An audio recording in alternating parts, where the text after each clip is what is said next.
Parliament to address the recent allegations of integrity breaches concerning the Prime Minister's involvement on the Ministry of VSA. Antonio Carmona Baez and Tadzio Berwowitz receive President's Award at St. Martin Book Fair 2026. Peggy Ann Dross Richardson, President of ACP SXM, host of The Breakfast Lounge with Lady Grace. Health workers in Africa struggle to slow Ebola outbreak.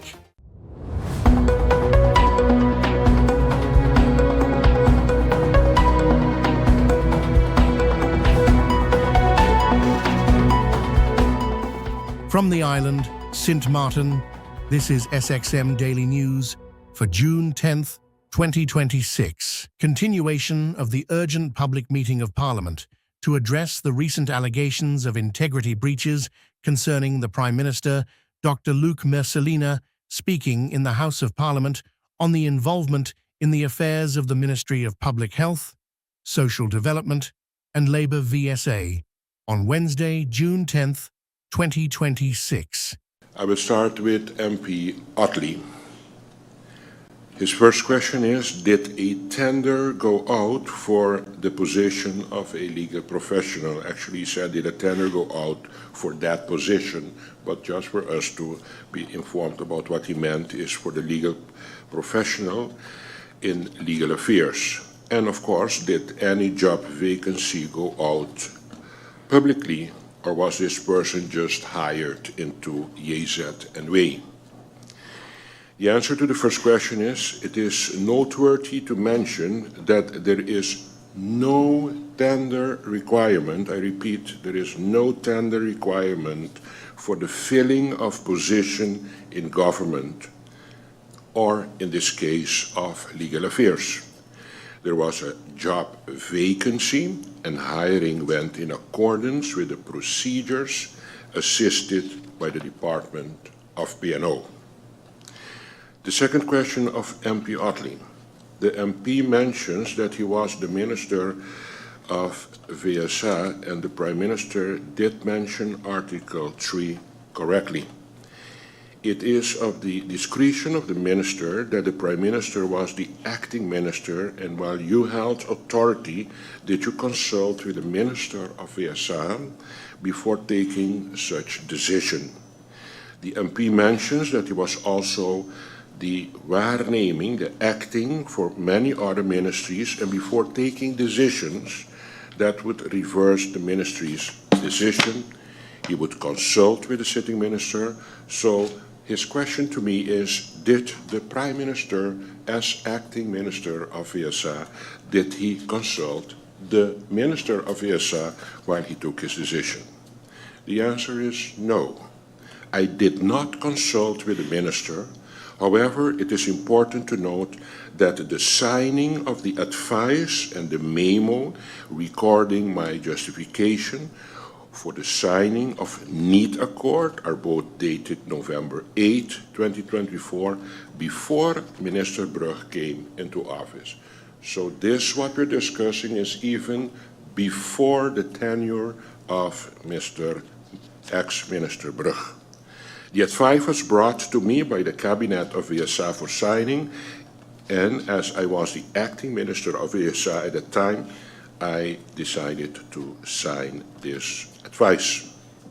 It is also important to emphasize that the advice in question, which Parliament has a copy of, was based on the denial of a renewal of an exemption. We have to understand that good is not asking permission for the establishment of a brand new practitioner in St. Martin. No, it's a practitioner that has been working already in St. Martin, and we are asking an exemption for the extension of this candidate.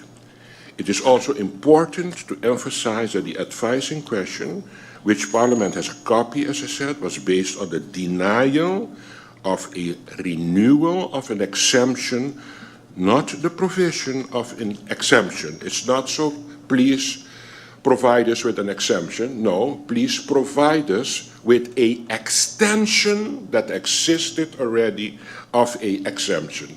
It's a big difference. What we try actually to inform the people of St. Martin with is as so we are doing something new. No, we were doing it with an exemption, and the request is if we can extend a pre-existing exemption. That was the request.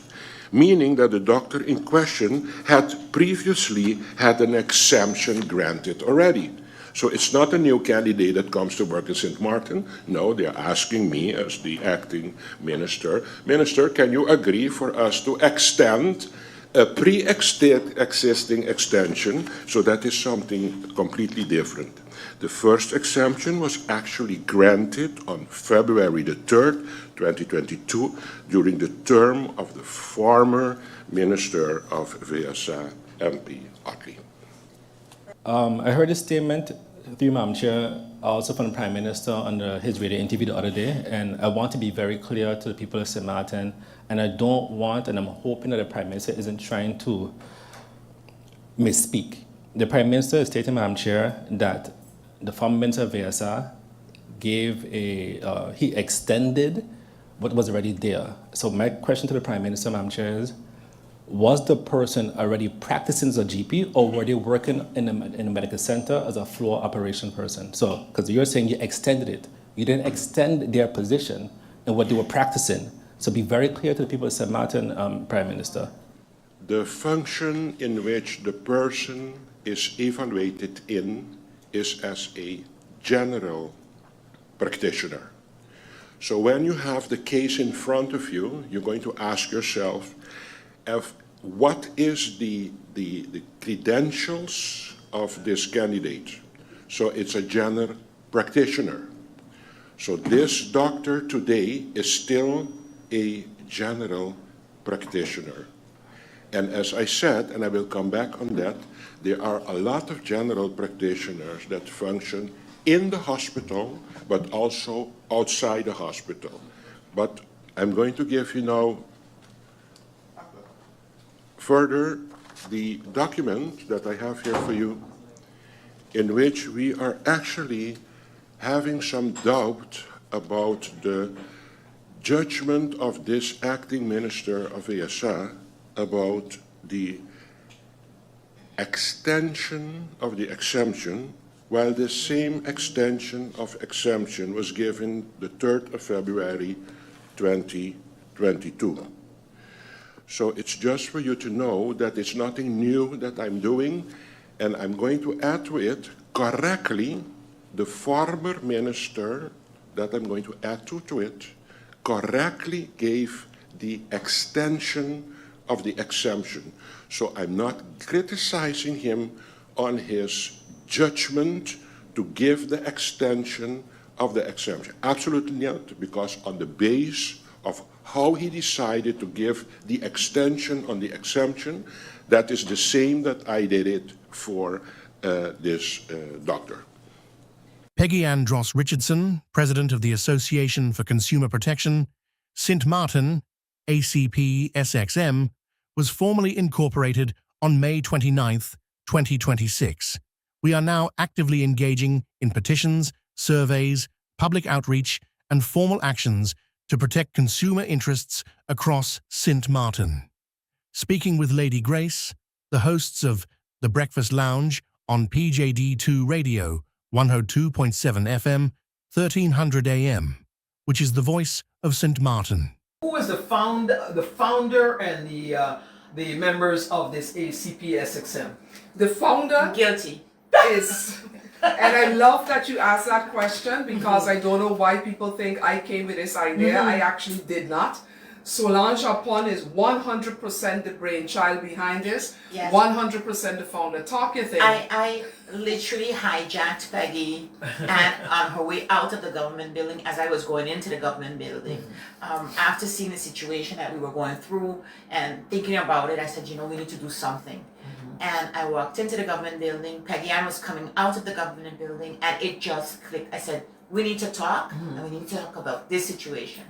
And within that same week, we got together, we decided what we're going to do and how we're going to do it. and here we are today. That's something actually that happened this year or last year? This year. 2 weeks ago. Yes. Really? Literally. Yes. Wow. So why did you choose Peggy Ann? Exactly. Ask her, Grace. Yeah, let me ask you that. Why her? Why her? Why me? Who else but Peggy Ann? Okay. I mean, she's a perfect person for it because she's outspoken. She's loud. She's from French Quarter, and she will tell you as it is. She don't pull no punches. She's straight. So, and that's why Peggy Ann was a perfect person. Now, this association is in no form or fashion politically motivated. Not whatsoever. Absolutely No. not. Okay, because consumer advocacy groups are often questioned about their independence. How can ACP SXM assure the public that it will remain free from political influence, government funding pressures, or private sector interests? And what internal safeguards exist to prevent conflicts of interest? Who wants to take this? I love that question, Grace. It's very important. We had a lot of legal counsel. We continue to have legal counsel in incorporating this. We met very often with a notary at law. And we opted for an association. And there's a fundamental legal difference between an association and a foundation. The power of an association is its members. I am the incoming president of the association, but I do not intend to hold this seat past the year unless it is validated by the membership by General Congress, which will be held on the anniversary of the association, which will be next year, June 1st of 2027. Yes. Oh, okay. So the membership have the power to elect, appoint a board, etc. The power is in the membership. We definitely do not want to be recognized in any shape or form by the government, and the reason why, we do not want to fall under the influence of the government. We also have very transparent policies that are being worked out and validated, including our bylaws. The bylaws will be vetted by the board in our board meeting scheduled for tomorrow, and once those bylaws are approved, they will be published on our website for everybody to see. Yes. Transparency and proper governance of this association will take the front seat of it. Okay. And just in case you want to go look at the bylaws when we do post them, our website is acpsxm.com. and our Facebook page is also on Facebook. Association for Consumer Protection, St. Martin. Okay, all right. Now, you talk about whistleblowers. That is something that actually we've heard so often and we hear so often in government. How, yeah. And in our government. Well, when you talk about transparency, that's something that's really lacking here in St. Martin. You think because of the closeness or everybody's, this one is related to this other person, people are just, I'm going to use this phrase probably very often for the rest of my life. This country is built on broken promises. Transparency International in 2015 came with a recommendation to government to establish the whistleblower legislation. We now in 2026. We are a country that exists perfectly on paper. What we love to do is write and talk. And that, in my opinion, is the reason where we're at. We're not in this situation today because I related to you or Solange and this one. We are in this situation because we have made it too easy for people to be non-compliant. And that goes across every segment in our society. Everything from garbage all over the streets to the situation of NVGB. Ever get an explanation from whether it was the Prime Minister or anyone from GB of the calculation of the fuel clause? Do you have that? We do not have that. Nothing. And that, to go back on point with why now and so, there are a lot of things that fell in place. Grace, ask yourself the question. It is NVGB, not me, not you, that came out last year, September, I believe, of 2025, and said they're going to commission an independent study on the tariff structure. NVGB said that. Not me, not Solange, not you. Nobody said it. Not even the government. NVGB. Grace, where's that tariff study? Talk. Right.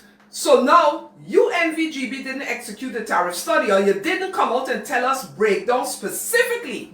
Go to the communities and talk to the communities and break down how you think. But then you jump up on Mother's Day. Mother's Day will never be the same for me again, you know. You come up on Mother's Day when people got to be celebrating and you announce the 9 cents increase. Yeah. Loose of a tariff structure. Loose of explaining the outcome of this study. No, man, this can't go. Now, to add her to injury, BTP Carousel was commissioned to come here to do a study on it. A report that was redacted, submitted to the Parliament on the 12th of August 2025. You know what that report says, Grace? Please.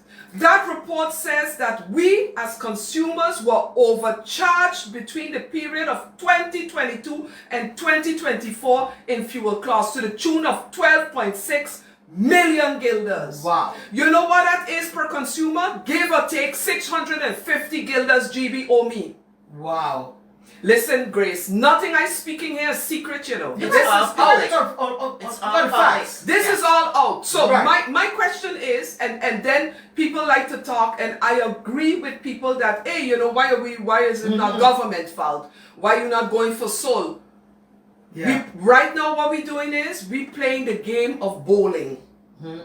You know when you go to a bowling alley, you strap on those shoes and you roll that pin. The first pin determines your strike, if all will fall. And let me tell you something.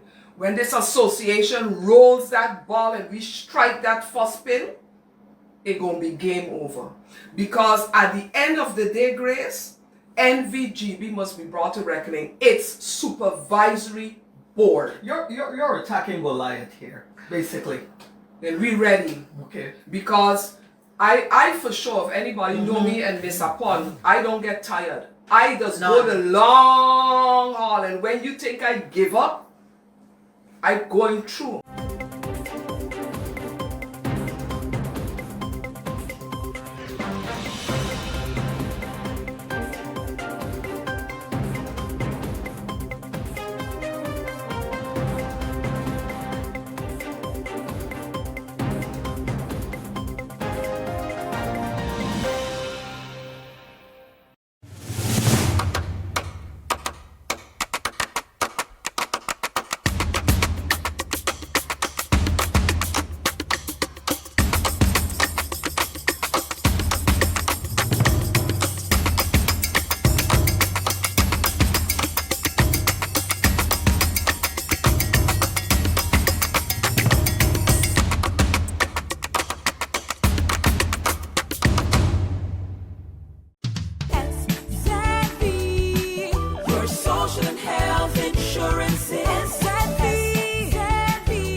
Are you SXV insured? Do you have a valid medical insurance status? SXV is cardless. Request your My SXV account today and enter the virtual office of SXV. Go to sxv.sx and sign up now. SXV, yeah. Your social and health insurances.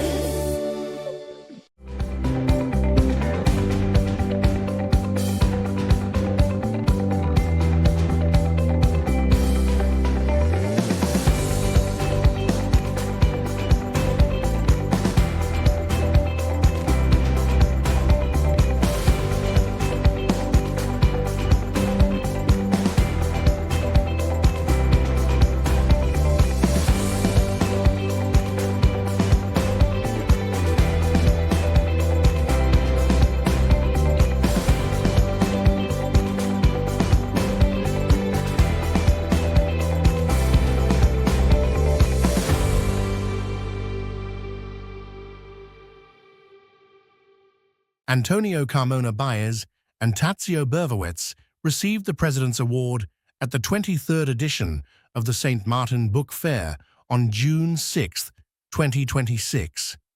The presentation of the President's Award was the final highlight of the two-day literary festival, according to Book Fair Committee member Cindy Peters.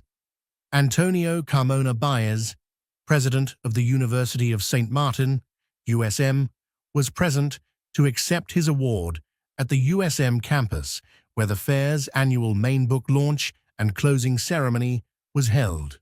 Tadzio Berwowitz, who earlier conducted the environmental workshop, protecting and preserving St. Martin's beauty.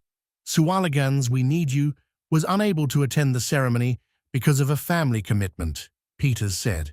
The President's Award is presented to individuals and institutions whose work is noted for its excellence and for combining literary, cultural, and liberation components in the service of progress for their people or nation and for humanity, according to House of Nehisi Publishers, HNP, a co-founding organization of the St. Martin Book Fair. Carmona Baez has taught general social sciences and political science at the University of Puerto Rico and political science at the University of Amsterdam, where he earned a PhD in international relations. He is the author of State Resistance to Globalization in Cuba and numerous articles, chapters, and scholarly contributions on political economy, social policy, Caribbean labor, and decolonial thought. Carmona Baez has served as a political analyst and consultant for Latin American embassies in The Hague and has led training workshops for African and Middle Eastern diplomats at the Klingendel Netherlands Institute of International Relations. He also worked with the Non-Aligned Movement, Chemical Weapons Convention, States Parties, and China in The Hague. Along with Melissa F. Weiner, he co-edited Smash the Pillars, Decoloniality and the Imaginary of Color in the Dutch Kingdom. Tadzio Yuko Bervoets is a St. Martin writer and leading environmentalist who holds a master's degree in environmental resource management from Vrije Universiteit, Amsterdam. His work spans coral reef conservation, marine park management, and regional environmental leadership, including the establishment of St. Martin's Man-of-War Shoal Marine Protected Area. Bervoets is co-founder of the Caribbean Shark Coalition and director of the Caribbean Biodiversity Fund's Blue Efin Project. His writing has appeared in St. Martin and regional news media, the Climate Justice Anthology, Writing for Our Lives, and the journal BIM, Arts for the 21st Century. His forthcoming book is titled Lamio, Stories and Poems. Previous recipients of the President's Award, described by the Daily Herald as a prestigious award, include Edwidge Danticat, USA, Haiti, Computech, St. Martin, Benny Wender, West Papua, Norman Gervin, Jamaica, George Lamming, Barbados, Quince Duncan, Costa Rica, Nicole Cage, Martinique, Casa de las Americas, Cuba, Kamau Brathwaite, Barbados, Will Johnson, Saba, Dorbrain Omard, Antigua, Rhoda Arundel, St. Martin, and Derek Walcott, St. Lucia. The President's Award is named in honor of the presidents of the Conscious Lyrics Foundation, CLF, House of Nehesi Publishers, and the University of St. Martin. The St. Martin Book Fair, held June 5-6, 2026, was organized by CLF and the St. Martin Book Fair Committee in collaboration with USM, Computech, and SOS 95.9 FM. The city of Lauderdale Lakes has honored internationally acclaimed reggae artist Tarrus Riley with an official proclamation recognizing his contributions to music, culture, and community service. The recognition was presented during the 2026 Caribbean American Unity Fest, where Riley served as the event's headlining performer. Sponsored by the Lauderdale Lakes City Commission, the proclamation officially designated June 5, 2026 as Tarrus Riley Day in the city of Lauderdale Lakes. Mayor Veronica Edwards-Phillips presented the honor on behalf of the City Commission, praising Riley's influence as one of reggae's most prominent modern voices and cultural ambassadors. Tarrus Riley's music has inspired millions through messages of unity, empowerment, love, and cultural pride, Edwards-Phillips said. His commitment to uplifting communities through his artistry and philanthropic efforts embodies the spirit of the Caribbean American Unity Fest and reflects values that resonate deeply within our community. Born Omar Tarrus Riley on April 26, 1981, in the Bronx, New York, Riley holds Jamaican-American roots and was raised in Jamaica, where he was immersed in the country's reggae tradition from an early age. He is the son of veteran reggae singer Jimmy Riley, a legacy that would strongly shape his musical path.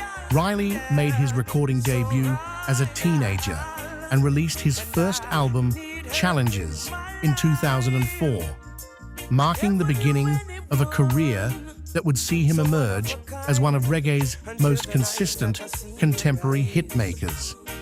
Over the years, he has built an extensive catalogue of music that blends roots reggae, lovers rock, and socially conscious themes. His discography includes albums such as Challenges, Contagious, Acoustic, and Love Situation, alongside major hits including She's Royal, Stay With You, Contagious, Start Anew, and Protect the People. His breakout hit, She's Royal, remains one of his most celebrated songs, earning him a CVM Television 15th Anniversary Award for Most Admired Song in the past 15 years. That's why she has no ties at this time. Yeah, I know many men are trying, but she needs to be more than wine and dine because she's royal, yeah, so royal, and I want her in my life.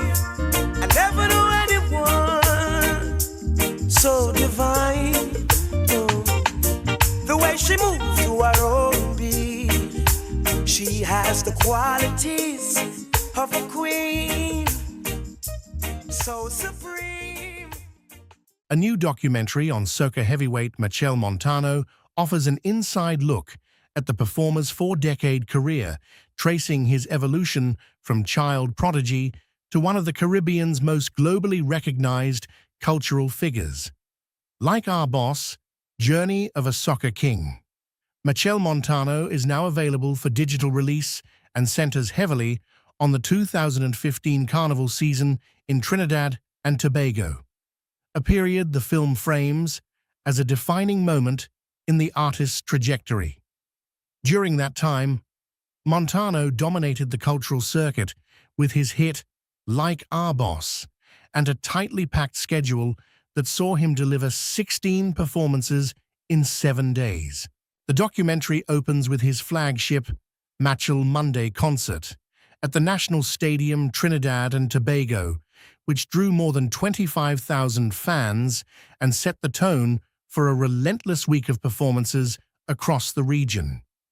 Interspersed with performance footage are candid interviews, archival clips, and personal reflections that chart Montano's early beginnings, including his childhood television appearance on Star Search. The film also highlights major international milestones, including his Coachella appearance alongside Major Lazer and a performance at the Maha Shivratri Festival, organized by spiritual leader Sadhguru. While much of the documentary focuses on high-energy performances and global expansion, it also examines more difficult periods in Montano's life, including a widely publicized stage collapse during his Real Unity concert and moments of public scrutiny. These episodes are presented as part of a broader narrative on resilience, fame, and the demands of cultural leadership.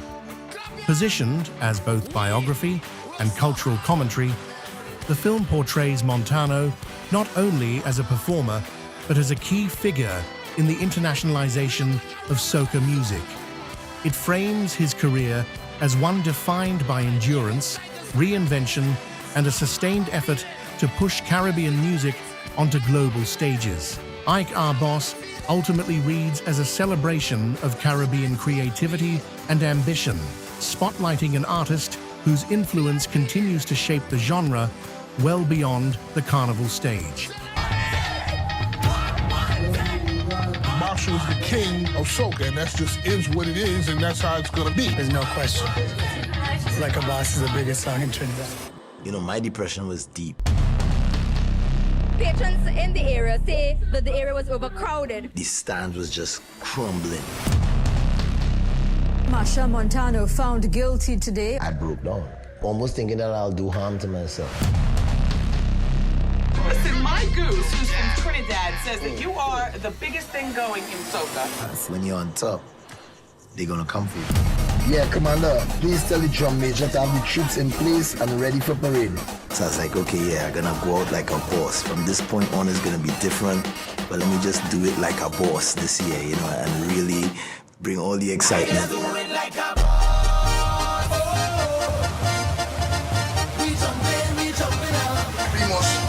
Like a boss. When that drop, everything else gonna shut down.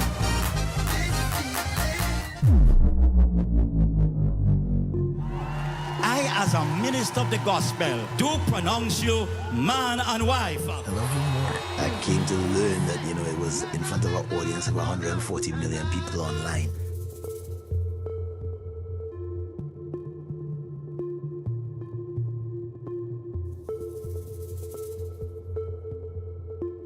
It's not about music, it's my art.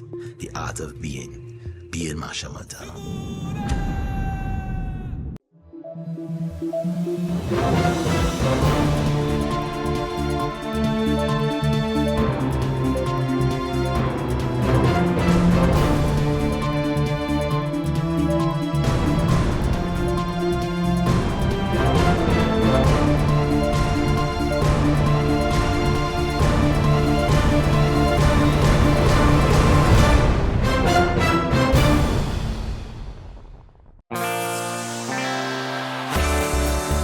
Now for the weather forecast, today through Thursday morning. Partly cloudy to cloudy with isolated showers. Surface winds, today through Thursday morning, east-northeasterly to east. Southeasterly with a light to gentle breeze at 4 to 10 mph, becoming lighter and variable at times. State of the sea, calm to slight waves, swells up to 3 feet. Outlook through Friday morning. Partly cloudy with light haze and brief showers possible. And now your 3-day forecast.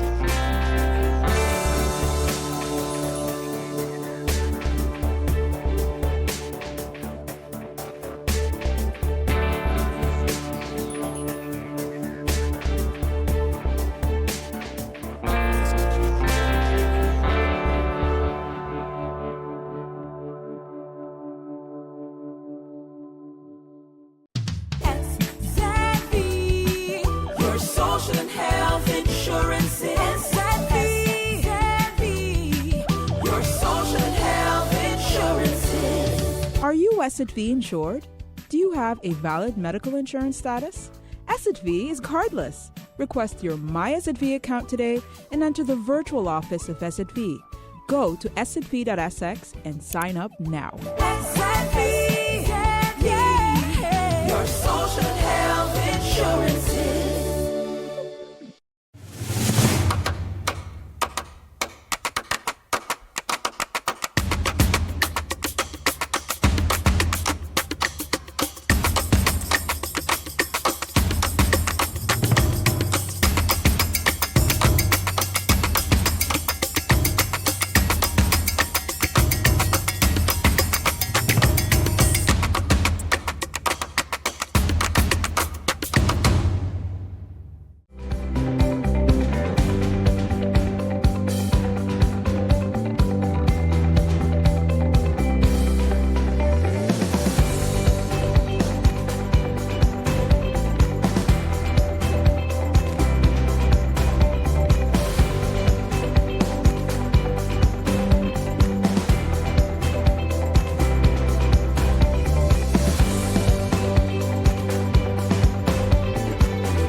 At least 220 people are believed to have died from the Ebola outbreak in Central Africa.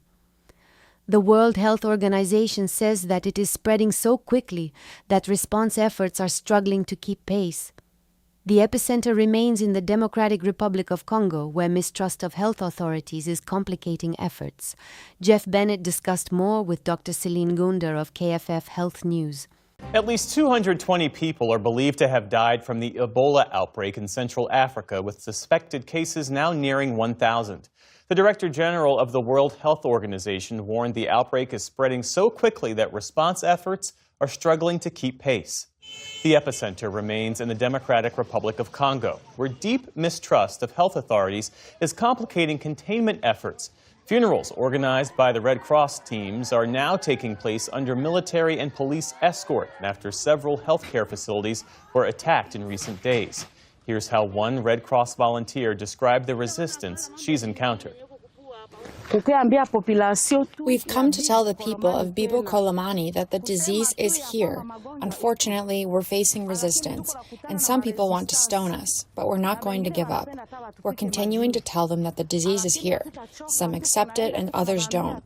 We fear that because the resistance is strong, people will continue to die, but we're not giving up.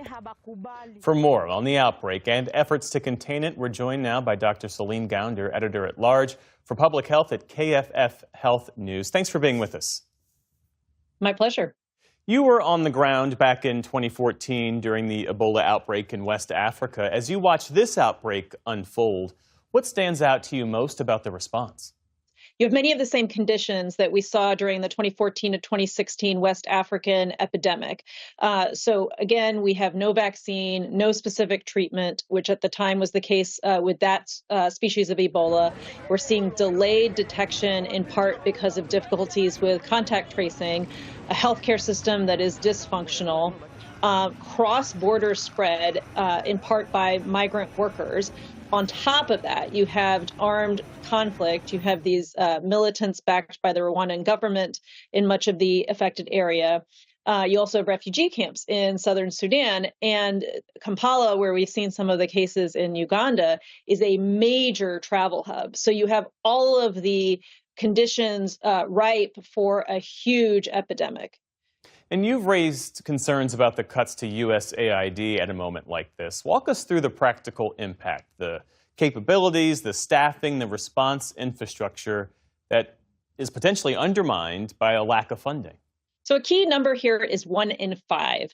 1 in 5 contacts of Ebola cases or who've had high-risk exposures, only 1 in 5 are currently undergoing contact tracing and follow-up. So once they're identified, having follow-up for 3 weeks to make sure they don't develop symptoms. If they develop symptoms, that they're isolated and they receive treatment. And that's exactly the kind of work that the people who were funded by USAID were doing. And so now you don't have local healthcare workers funded to do that contact tracing, to do the isolation, and then also importantly, safe burials. So a key part of Ebola control is if somebody passes away from Ebola, that the body is handled safely so that other people don't get infected. And that requires special safe burial teams that have the equipment to do this and also have a relationship with the community to do this safely.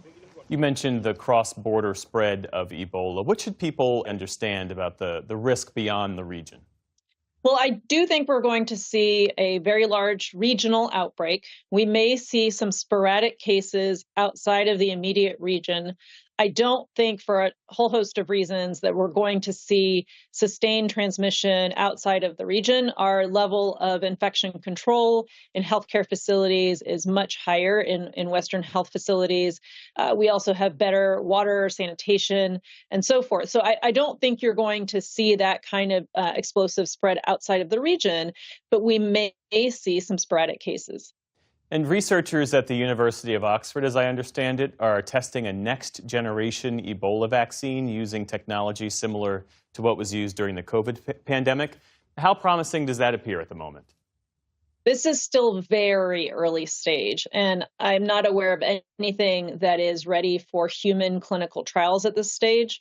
Ideally, you would have something that you could study in the middle of an outbreak. That's the best way to actually get data on the vaccine quickly, but I don't think that we have anything that's ready for prime time yet. This is our SXM Daily Newscast. Thank you for joining us.